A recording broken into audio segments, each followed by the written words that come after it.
تو I think یہ اپنا مذاق خود ہی اڑا رہے ہیں اور اب بلیم کر رہے ہیں. پریزیڈنٹ ٹرمپ اتنا پاورفل آدمی ہو کے کہہ رہا ہے کہ مجھے لگا تھا اور مجھے اس نے کہا تھا اور اب مجھے اس نے کہا تھا. یہ اس سے بھی زیادہ میرا خیال ہے مزہ کرتے ہیں. تھینک یو سو مچ خالد چشتی صاحب. اور جناب ڈونلڈ ٹرمپ کے بدلتے بیانات, اب تو باقی شکست جو ہے ان کی ہمارے سب کے سامنے. بات ابھی یہ ہے کہ کنفیس نہیں کر رہے. ہم جائیں گے چھوٹی سی بریک پہ, حاضر ہوں گے بریک کے بعد. اسٹے دیئر ود اس.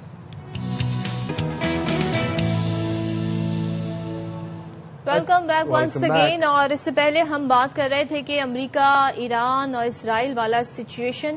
اب جناب یہ جو GCC کنٹریز پر ایران کی طرف سے جو اٹیک جاری ہیں, کیونکہ وہاں پر امریکی بیسز ہیں, ان پر اٹیک ہو رہا ہے, تو ایران کی جانب سے قطر, کویت, عراق پر حملے جاری ہیں. پاسداران انقلاب نے دعویٰ کیا ہے کہ صرف امریکی اڈوں کو نشانہ بنایا جا رہا ہے. اور آپ یہ کہہ دیں, انہوں نے کہا جی آپ اپنی ان کنٹریز کو کہہ دیں کہ امریکی اڈے استعمال نہ کریں تو پھر ہم اٹیک بھی نہیں کریں گے. کویت میں امریکی فوجی اڈے پر 8 میزائل داغے گئے. بغداد ایئرپورٹ کے قریب امریکی سفارت خانے پر ڈرون حملہ ہوا. ایران نے سعودی عرب کے آئل فیلڈ پر بھی ڈرون مار دیا جناب. اور دبئی ایئرپورٹ کی اگر لوگ, ویسے آئی ہرڈ کے لوگوں کو الاؤ نہیں ہے, بٹ وہاں پر ہم دیکھ رہے ہیں بڑی فوٹیجز آ رہی ہیں سوشل میڈیا پر, تو ایئرپورٹ کے قریب ڈرون گرنے سے 4 افراد زخمی. نہیں, دبئی ایئرپورٹ پہ تو رش لگا ہوا تھا, ایک جمع غفیر تھا لوگوں کا. People wanted to get out of the country. Dubai media office کے مطابق 2 ڈرونز دبئی ایئرپورٹ کے اطراف میں گرے. سعودی وزارت دفاع کا یہ کہنا ہے کہ پرنس سلطان ایئر بیس پر بھی حملے کیے گئے. 7 بیلسٹک میزائلوں کو تباہ کر دیا گیا. بات کرتے ہیں اسی حوالے سے, ہمارے ساتھ موجود ہیں سابق مستقل مندوب اقوام متحدہ اور سابق سفیر مسعود خان صاحب. بہت شکریہ مسعود صاحب, آپ نے وقت نکالا پروگرام کے لیے. سر, سعودی کابینہ نے مشرق وسطیٰ میں ایرانی حملوں کی مذمت کی ہے اور سعودی عرب اپنی سلامتی اور خود مختاری کے تحفظ کے لیے ضروری اقدامات کا حق جو ہے وہ محفوظ رکھتا ہے, ایسا کہنا تھا سعودی عرب کی جانب سے. لیکن سر, ایران اب جب حملے کر رہا ہے GCC ممالک پہ, سعودی, قطر, کویت پہ, تو ایران یہ کہہ رہا ہے کہ میں اٹیک کر رہا ہوں امریکن ملٹری بیسز پہ. تو اس چیز کو کنڈیم کیا جا رہا ہے پوری دنیا کے اندر. لیکن اگر انہی ملٹری بیسز سے ایران کے اوپر حملہ کیا جائے گا تو پھر امریکہ اور اسرائیل اس کو کنڈیم نہیں کریں گے. نہیں, اسے دیکھیے, بات یہ ہے کہ صرف ایران جو ہے امریکی اڈوں کے اوپر یا بیسز کے اوپر حملے نہیں کر رہا, وہ ساتھ ساتھ جو ہے جو ان ممالک میں دوسری جو معاشی تنصیبات ہیں یا انسٹالیشنز ہیں یا اینٹیٹیز ہیں یا گیس اور آئل, یہ جو سویلین ٹارگٹس ہیں ان کے اوپر بھی اس کے حملے جاری ہیں. یہ اس کی حکمت عملی کا ایک حصہ ہے. اس نے ان ممالک کو یہ کہا ہے کہ وہ ان کو کہیں کہ ان کی فضا یا ان کی جو ساورن ٹیریٹری ہے وہ ایران کے اوپر حملوں کے لیے استعمال نہ کریں. مطلب یہ پیغام انہوں نے کہا ہے کہ امریکہ کو دیں اور اسرائیل کو دیں. اسرائیل اور امریکہ ایسا نہیں کر سکتے, امریکہ بالخصوص نہیں کر سکتا, کیونکہ برسا برس سے اس کے یہ جو اڈے ہیں یا اس کے بیسز ہیں وہ یہاں موجود رہی ہیں اور ان کا حتمی مقصد یہی تھا کہ ایران کو نشانہ بنایا جائے. تو اس وجہ سے جو بیانات تو آ رہے ہیں خلیجی ریاستوں کی وجہ کی طرف سے, لیکن یہ ہے کہ وہ کوئی عملی قدم نہیں اٹھائیں گے کیونکہ ان کا کوئی بھی عسکری جواب جو ہے وہ کوئی معنی نہیں رکھتا. جو جس طاقت کے ساتھ امریکہ اور اسرائیل حملے کر رہے ہیں اس میں وہ کوئی زیادہ اضافہ نہیں کر سکتے.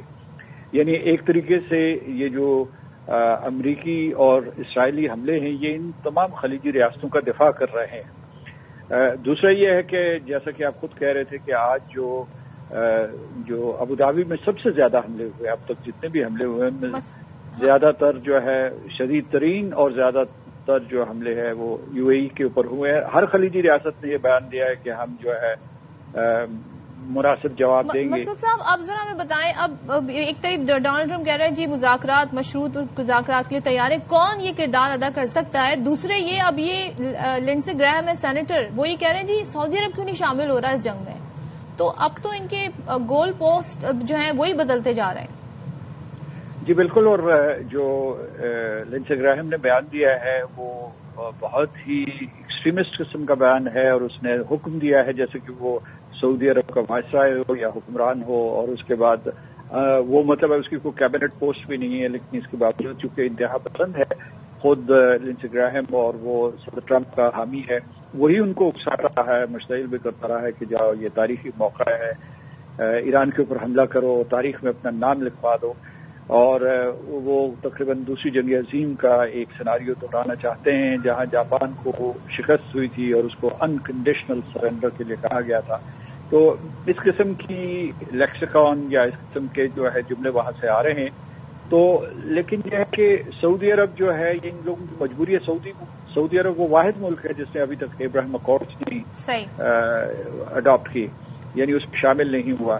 تو یہ ادھر سے مزاحمت جاری ہے، لیکن یہ ہے کہ پورے کے پورے یہ عذاب جو ہے اس میں سب سے زیادہ عذاب جو ہے خلیجی ریاستوں پر ٹوٹا ہے. ٹھیک ہے مسعود صاحب، تھینک یو سو مچ، بہت شکریہ آپ کا. بریک لیتے ہیں، بریک بعد آپ. السلام علیکم، ویلکم بیک ٹو شام رمضان. جناب بہت بڑی پریڈکشن کرنے جا رہا ہوں، کاپی پینسل پکڑ کے یہ پریڈکشن لکھ لیں اور یاد کریں گے آپ کو کہ میں نے آپ کو ایک بات بتائی تھی، پاکستان بنگلہ دیش کے میچ میں بنگلہ دیش جیت جائے گا. بھائی 1 گھنٹہ پہلے جب ہمارا شو شروع ہوا تھا 4 بجے، ہم آپ کو بتا رہے تھے پاکستان نے 114 رنز بنائے، ٹھیک ہے، اور کس طریقے سے ہماری ٹیم کے کھلاڑی ایک کے بعد ایک آؤٹ ہوتے چلے گئے. ٹارگٹ ملا بنگلہ دیش کو اچیو کرنے کا 115 رنز، لیکن آپ کو اس وقت ہم بتا رہے ہیں 1 گھنٹہ بس مکمل ہوا ہے اور بنگلہ دیش جو ہے یہ میچ اب تقریباً جیت ہی گیا ہے، کیونکہ 2 رن چاہیے تھے، اب برابر ہو گیا، 114 رن ہو گئے ہیں، اب ایک رن اور چاہیے اور بآسانی بنگلہ دیش کون سے اوور میں 15ویں اوور میں یہ میچ بنگلہ دیش نے پورا کمپلیٹ کر لیا. اور جناب یہ شاٹ لگایا اور نہیں، یہ آئی تھنک پرانا شاٹ تھا. میں زیادہ ایکسائٹیڈ ہو گئی بنگلہ دیش 114 رنز میں 2 وکٹوں کا نقصان صرف، اور ہماری پوری ٹیم 114 کے اوپر پیویلین لوٹ گئی. اگلوں کے صرف 2 کھلاڑی آؤٹ ہوئے، 14.6 اس وقت. مطلب آپ یہ سمجھیں کہ 15ویں اوور کے آلموسٹ قریب ہیں ہم لوگ اور یہ میچ جیت گیا بنگلہ دیش. اچھا اتنے ناکام رہے ہمارے کھلاڑی. تنزید حسن نے جی 67 رنز بنائے، اب تک ناٹ آؤٹ ہیں. اس کے علاوہ نجم الحسین جو ہیں انہوں نے 27 رنز بنا کے کیچ آؤٹ ہوئے. لٹن داس ہے اس وقت اس کریز پر اور تنزید اس وقت کریز پر موجود ہیں. سیف حسن جی 4 رنز بنا کر آؤٹ. لیکن آپ سوچیں ان کی باقی ٹیم کو تو آنے کی ضرورت ہی نہیں پڑی، یہ آخری بال ہے اور آخری بال مجھے لگ رہا ہے مقابلہ سخت ہوتا جا رہا ہے. اب یہ مجھے لگ رہا ہے کہ یہاں سے آگے اب سنسنی خیز ہو گیا، یہ بالکل اب نیک ٹو نیک چل رہا ہے. یہاں سے آگے میچ اس وقت پاکستانی عوام قوم جو ہے وہ دعا کریں اپنے کرکٹ ٹیم کے لیے. کچھ بھی ہو سکتا ہے یہاں پر جناب. اس وقت پاکستان ورسز بنگلہ دیش چل رہا ہے اور بس اب مجھے تو لگ رہا ہے کہ کچھ نہیں پتا بھائی، کوئی پتا نہیں. کسی طرف بھی یہ اونٹ جو ہے نا وہ کروٹ لے سکتا ہے. آپ لوگوں نے اپنی نظریں جو ہے وہ اسکرینز پر جمائے رکھنی ہے، دعائیں آپ لوگوں نے کرتے رہنی. میرے خیال سے یہ فیصلہ کن بال ہوگی اور یہی یہ کچھ بتا دے گی. لیکن یہ بڑا مشکل کر دیا ہماری ٹیم نے، مشکل کر دیا تھا میچ. لیکن بنگلہ دیش بہرحال یہ میچ 115 رن سے 15ویں اوور میں جیت گئے ہیں، بلکہ 16ویں اوور میں جیت گئے. بنگلہ دیش نے پاکستان کو پہلے ون ڈے میں بآسانی، انتہائی آسانی سے شکست دے دی ہے. 1 گھنٹے میں پوری اننگ تمام کر دی ہے اور آپ یہ مناظر اس وقت اسکرین پر دیکھ سکتے ہیں. ہمارے ساتھ جی نجیب الحسن موجود ہیں، اسپورٹس اینکر پرسن. نجیب، آپ کے کیا جذبات ہیں؟ 10ویں نمبر کی ٹیم سے 4تھے نمبر کی ٹیم ہار گئی ہے، ان کی زیادہ ٹیم کو آگے محنت بھی نہیں کرنی پڑی. 16ویں اوور یعنی کہ 15 ہی اوور کہہ لیں آپ، اس میں انہوں نے میچ تمام کر دیا، 115 رنز بنا لیے. جی نجیب سکتے ہیں اس پہ صدف سائم، ہم تو یہ اس کی اب ہم کو عادت سی ہو جانی چاہیے، because this is the kind of cricket that we have been playing. اور جب آپ اکاؤنٹیبلٹی نہیں کرتے نا، جب آپ چیزوں کو دیکھتے نہیں ہیں، جب آپ کے ذہن میں صرف کاسمیٹک چینجز ہوتے ہیں کہ ہاں اس کو نکال دیتے ہیں اس کو نکال دیتے ہیں، لوگوں کا غصہ تھوڑا ٹھنڈا ہو جائے گا. یہ ہر بار ہوتا ہے، ہر ایونٹ کے بعد یہ ہوتا ہے کہ اب ہم سینئرز اور جونیئرز کا ایک کمبینیشن بنا رہے ہیں. بات یہ نہیں ہے، بات یہ ہے کہ جن کو لا رہے ہیں کیا وہ ڈیزرو کرتے ہیں، کیا وہ ایسی کنڈیشن میں کھیل پائیں گے، کیا پاکستان کو مزید رسوائی کا سامنا تو نہیں ہوگا. یہ سب پلاننگ کے ساتھ آپ کو کرنا پڑتا ہے. مجھے سمجھ نہیں آتا کہ اس وقت ہم کیا دیکھ رہے ہیں، آگے کا کیا سوچ رہے ہیں، کیسے کرکٹ کو بہتر کریں گے. ابھی 1 ہفتہ صحیح سے نہیں گزرا ہے اور آپ کا دیکھیے ورلڈ کپ میں جو آپ کی رسوائی ہوئی ہے اس کے بعد یہ تھا کہ آپ ایک چھوٹی ٹیم کے خلاف کھیل رہے ہیں. لیکن بنگلہ دیش از نیور ایزی، ہمیشہ مشکل ہوتا ہے. آپ کو یاد ہوگا 12 سال پہلے 50 اوور کا تھا نا نجیب، اب آپ ٹک کر کے بھی کھیلتے. 50 اوور کا فارمیٹ ہے نا، یہ T20 ہے، آپ ٹک کر کے کھیلتے، آپ اس سے زیادہ سکور بنا سکتے تھے. مزے کی بات تو یہی ہے کہ میں یہی اگلی بات آپ سے کہنے والا تھا. وہ حال جو ہمارا ہوا وہ اس فارمیٹ میں ہوا جس میں ہم اچھے ہیں. اس میں تو ہمیں بہت بہتر ہونا ہے.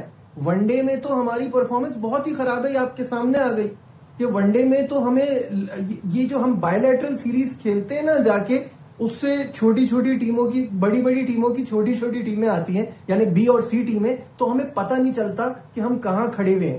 اس فارمیٹ میں ایک بہت گیپ ہے. مڈل آرڈر کا جو پرابلم ہے وہ آج بھی آپ کے سامنے ہی ہے نا, وہیں کا وہیں ٹکا ہوا ہے کہ آپ کے پاس بیچ میں آ کے کھیلنے والے کوئی نہیں ہے.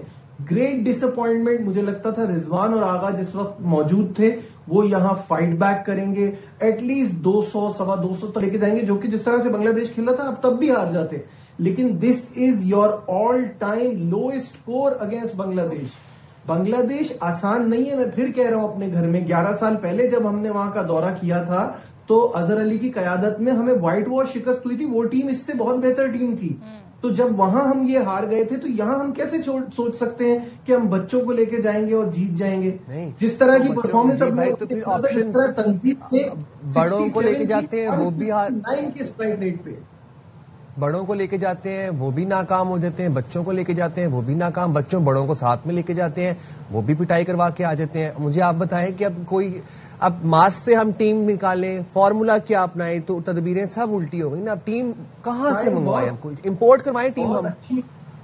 بہت اچھی بات کی آپ نے, کیونکہ دیکھیے یہی ہے جب آپ کا پروسیس, آپ کا سسٹم جب صحیح نہیں ہوتا نا, جب آپ طریقے سے, آپ نیچے سے اوپر تک کا مسئلہ ہے نا یہ سارا, آپ کی اسکول کرکٹ خراب ہے, آپ کی کلب کرکٹ نہیں ہوتی, آپ کی ڈومیسٹک کرکٹ کو آپ عزت نہیں دیتے, تو پھر پروڈکٹس آپ کو یہی ملتی ہیں.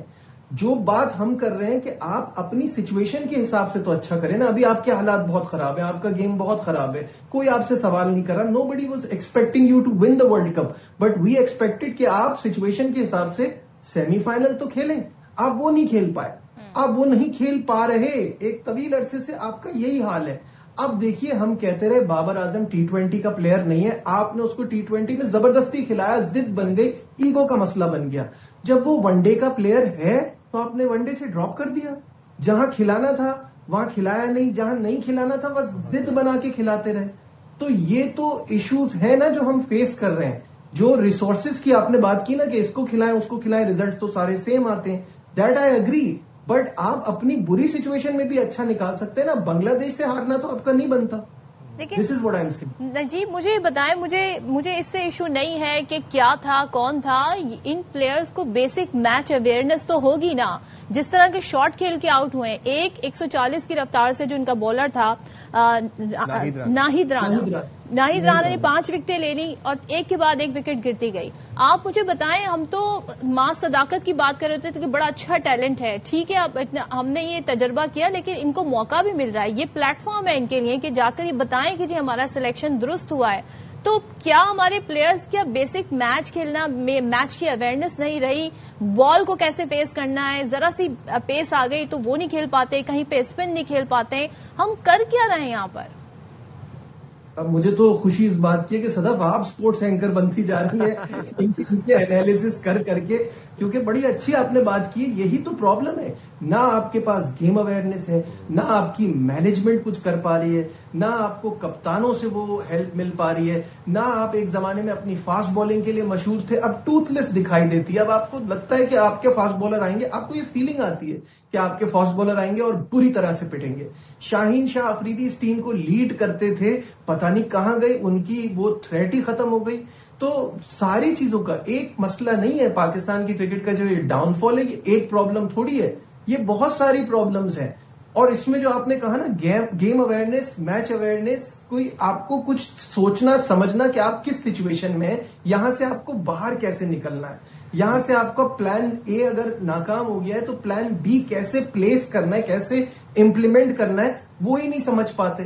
اور یہ دنیا کی تمام ویک ٹیموں میں ہے. اب یہ کون سمجھائے گا ان کو باتیں آ کے, یہ ان کو کون سمجھائے گا؟ ان کے لیے تو انٹرنیشنل کوچز رکھے ہوئے ہیں, ان پہ ڈالرز خرچ کیے جا رہے ہیں. ہم ماڈرن ڈے کرکٹ کی بات کر رہے ہیں, انٹرنیشنل کرکٹ کی بات کر رہے ہیں, یہ تو کنونشنل بیسک کرکٹ نہیں کھیل پا رہے, تو یہ کون سمجھائے گا ان کو؟ اور سونے پہ سہاگا یہ ہے کہ آپ میں نے جو پہلے بات کی, it all goes down to accountability.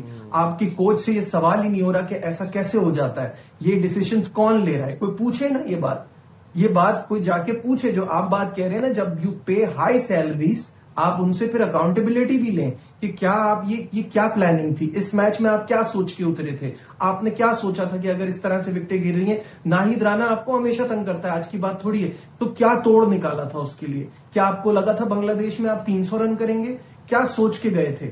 آپ کو نہیں پتا تھا کہ یہاں پہ اسی طرح سے جو پچز ہوتی ہیں وہاں اسی طرح کے سکورز بنتے ہیں, وہاں ان کی بالنگ آپ کو ایسے ہی تنگ کرے گی. میں نے آپ کو بتایا پچھلی سیریز 11 سال پہلے بھی آپ ہار کر آئے ہیں, تو آپ کیا پلاننگ لے کے گئے تھے؟ تو یہ تو کرنے والے سوالات ہیں, یہ وہ مشکل سوالات ہیں جو آپ کو مینجمنٹ سے پوچھنے پڑیں گے, جو آپ کو اس ٹیم میں پوچھنا پڑے گا کہ آپ کے ذہن میں کیا چلتا ہے وین تھنگز گو ساؤتھ, یا آپ کی مطلب کی کنڈیشن نہ ہو, یا آپ کے پلان کے حساب سے چیزیں نہ ہو, تو آپ کیا سوچ رہے ہوتے ہیں. یہ چیزیں کرنی پڑیں گی, بٹ اوور آل ہمیں اپنی کرکٹ کو کے لیے تھوڑا پیشنٹ بھی ہونا پڑے گا. اس وقت ہمارا کیسے مجھے بتائیں, یہ اس وقت ہم رمضان میں, آپ اور ہم کراچی کے رہنے والے, ہمیں پتا ہے کہ رمضان میں رات گئے نائٹ کرکٹ ہوتی ہے گلی محلوں میں, اب ہمیں وہ رونقیں نہیں دکھتی ہیں, اب ہمیں اس طریقے سے ینگسٹر میں کرکٹ کو لے کے پیشن جنون نظر نہیں آتا ہے.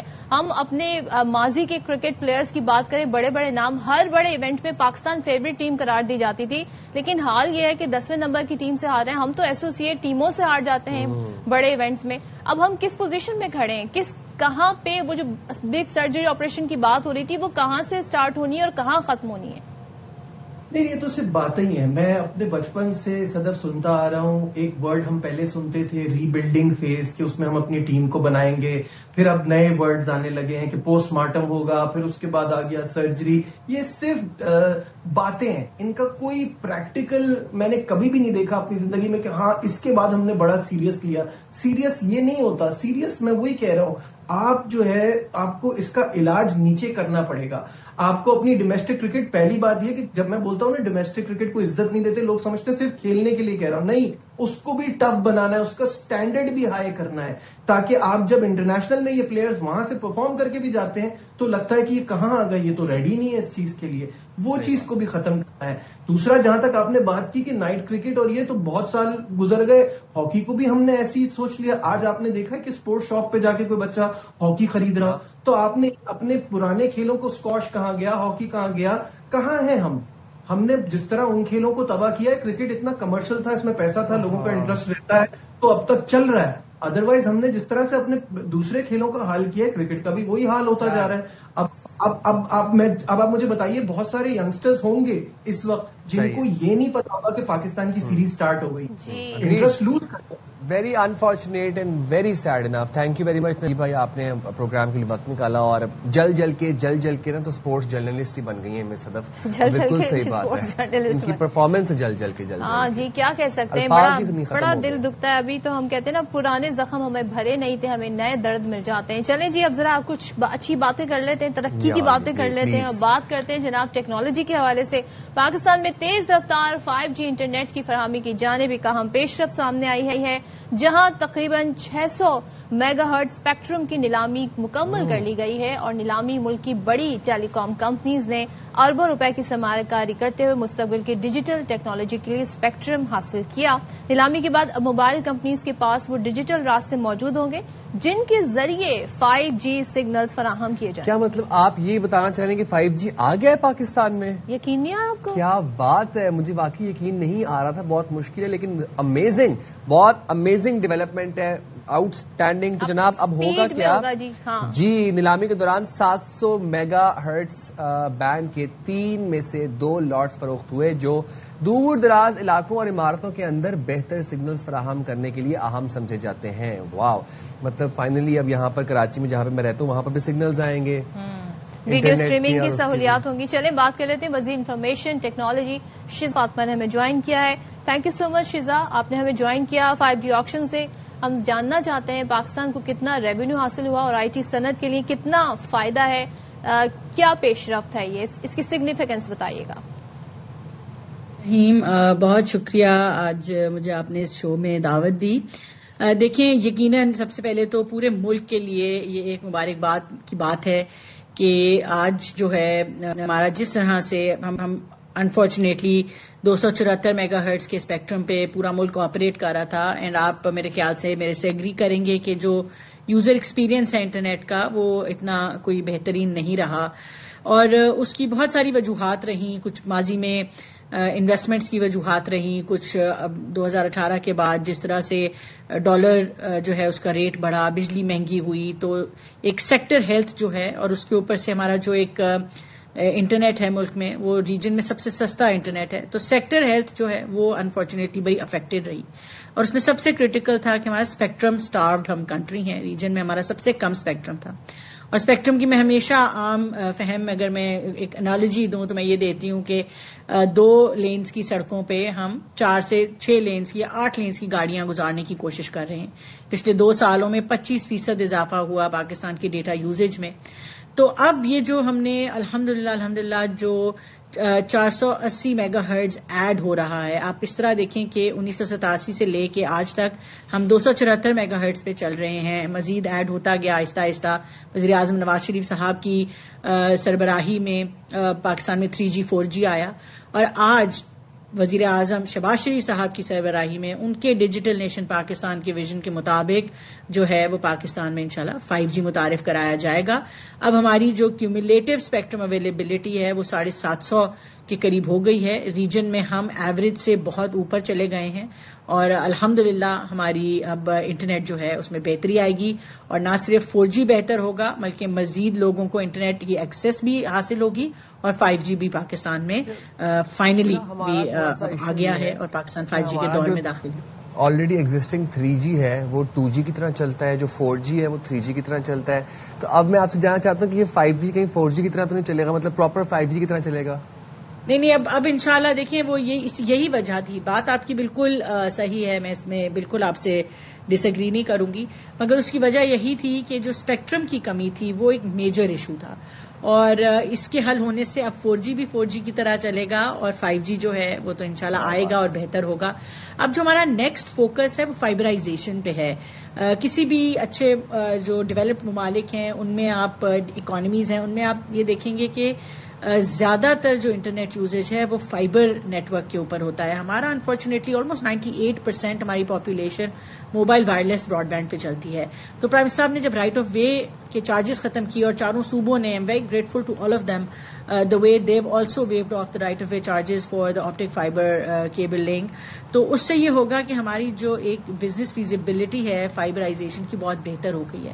اور ہمارا جو نیشنل فائبرائزیشن پلان ہے ہم اس کو رول آؤٹ کریں گے انشاءاللہ. 16 سے 60% پہ ہم نے اپنے ٹاور فائبرائزیشن لے کے آنی ہے, تو اس سے آپ دیکھیں گے کہ مزید بہتری آئے گی آپ کے انٹرنیٹ ایکسپیرینس میں انشاءاللہ. شیزا, تھوڑا سا ظاہر ہے کنسرن ہمارے یہ بھی ہے کہ ہمارے یہاں بہت زیادہ فری لانسرز ہیں, بڑا کام ہو رہا ہے, ہم دیکھ رہے ہیں. ایسے میں کیا اس کی کاسٹ تو نہیں بڑھ جائے گی ایک عام صارف کے لیے؟ 5G کا حصول جو ہے کاسٹلی تو نہیں ہو جائے گا, اور کیا پیرالل 4G اویلیبل ہوگا یا اس کی بھی کاسٹ بڑھ جائے گی؟ دیکھیے, اگر میں دوبارہ سے یہ گزارش کرنا چاہوں گی کہ پاکستان کے اندر ابھی بھی, اور میں میجورٹی ممالک کے اندر, ایون ڈیولپڈ کنٹریز کے اندر, جو ایوریج یوزر کی ریکوائرمنٹ ہے وہ 4G پوری کرتا ہے. تو ہماری سب سے پہلی ترجیح ہے کہ 4G کی ایکسیس 100% ہو اور بہترین اس کا ایکسپیرینس ہو.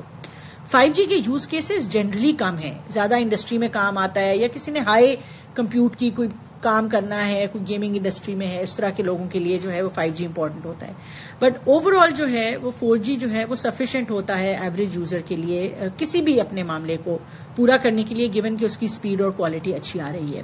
تو 4G ڈیفینیٹلی کنٹینیو رہے گا. پہلے سال کے اندر ہم 5 شہروں میں 5G متعارف کرائیں گے, 4 صوبوں کے کیپٹلز میں, فیڈرل کیپٹل میں, اور پھر آگے بڑھتے بڑھتے ہم شہر اس کے امپروو کرتے جائیں گے. جہاں تک پرائسنگ کی بات ہے, دیکھیں پاکستان کے اندر اس وقت جو انٹرنیٹ ہے وہ سستے ترین انٹرنیٹس میں سے سمجھا جاتا ہے. ہمارا ایوریج ریونیو پر یوزر جو ہمارے ٹیلی کام کمپنیز کا ہے وہ $1 سے کم ہے, یا مشکل سے $1 ہٹ کرتا ہے کبھی کبھی, وچ اسینشلی مینس کہ ایوریج شخص سٹیزن جو ہے اس ملک کے اندر وہ $280 لگاتا ہے پورے مہینے کے انٹرنیٹ پہ. This is a very very low cost of internet across the region as well. اور اس کا کانسیکوینٹ یہ ہوتا ہے کہ جو کمپنیز ہیں ان کے ریونیوز امپیکٹ ہوتے ہیں. اب یہ اس میں بھی حکومت کا قصور نہیں ہے, آپس میں ان کی پرائس وارز کے اندر جو ہے یہ پرائسنگ اتنی کم سیٹ رہی.